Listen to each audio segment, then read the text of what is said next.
किसी गांव में भोला नाम का एक गरीब कुम्हार अपनी पत्नी के साथ रहता था। वह बहुत ही सुंदर मटके बनाता और उसकी पत्नी मटके बनाने के लिए मिट लेकर आती। लोग उनके मटकों की बड़ी तारीफ करते।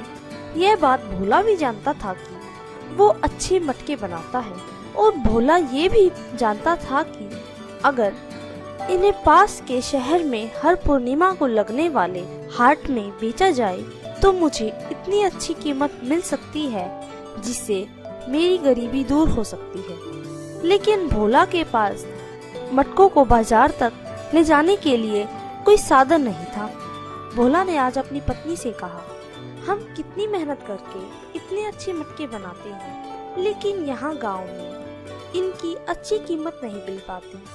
अगर हमारे पास एक बैलगाड़ी होती तो मैं अपने मटकों को पास के बाजार में बेचने के लिए जाता। आप चिंता ना करो, मैं कल से मिट्टी लाने के लिए 2-3 चक्कर ज्यादा लगाकर ज्यादा मिट्टी इकट्ठी करती हूँ, और आप भी थोड़ी ज्यादा मेहनत करके कुछ ज्यादा मटके बनाना।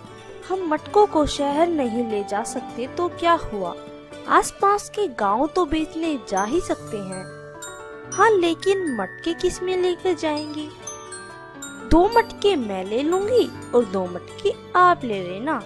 ऐसा करके यदि हम थोड़े थोड़े पैसे भी बचा लेते हैं तो साल भर में इतना धन तो इकट्ठा कर ही लेंगे जिससे हम एक पुरानी बैलगाड़ी ले सकें।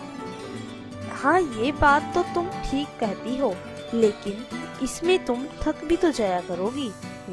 यदि हमें अपनी गरीबी दूर करनी है तो मेहनत तो ज्यादा करनी ही पड़ेगी, और फिर साल भर की ही तो बात है। यूँ जिंदगी भर गरीबी में रहने से तो अच्छा है कि हम साल भर कड़ी मेहनत करके इस गरीबी से पार पालें। तो ठीक है, कल से ही हम बैलगाड़ी लेने के लिए लग जाते हैं। अगले ही दिन से भोला व उसकी पत्नी कड़ी मेहनत करने लग जाते हैं। कुछ ही दिनों बाद भोला ने काफी सारे मटके बना लिए थे। अब भोला ने अपनी पत्नी से कहा, सुनो भाग्यवान, अब हमारे पास काफी मटके तैयार हो चुके हैं, अब हमें इन्हें बेचने चलना चाहिए। आप ठीक कहते हैं, हम कल ही मटके बेचने चलेंगे। लाओ, मुझे 4 मटके निकाल कर दो ताकि मैं इन्हें साफ करके अलग रख दूं।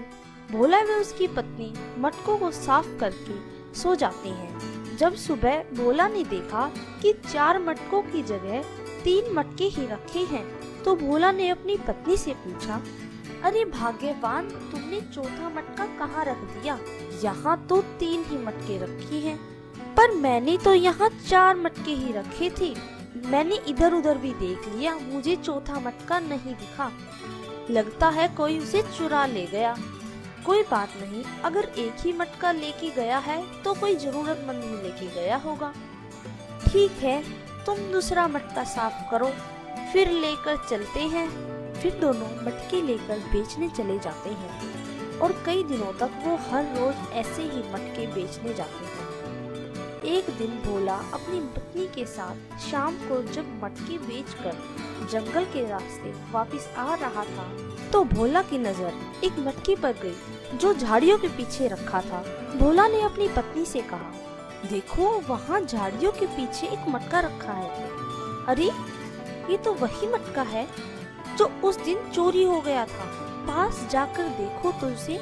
भोला मटके के पास जाकर उसे उठाकर देखता है तो चौंक जाता है। मटके में बहुत सारे पैसे थे। उसने अपनी पत्नी से कहा, देखो तो, इस मटके में तो कुछ पैसे हैं। लगता है किसी ने ये मटका घास के नीचे छुपा रखा था। घास को जानवर खा गए होंगे और ये हमें दिख गया। अब इसका क्या करें? करना क्या है, इसको हम अपने साथ ले चलते हैं और इन पैसों से हम एक बैलगाड़ी खरीदेंगे जिससे हम अपनी गरीबी को हमेशा हमेशा के लिए दूर कर सकते हैं। भगवान की शायद यही मर्जी है। फिर भोला ऐसा ही करता है। भोला ने उन पैसों से एक पुरानी बैलगाड़ी खरीदी। अब वह अपने मटके बेचने के लिए शहर जाता है और अपने मटकों के अच्छे दाम पाता है। शिक्षा, भगवान भी उनकी ही मदद करते हैं जो मेहनत करते हैं।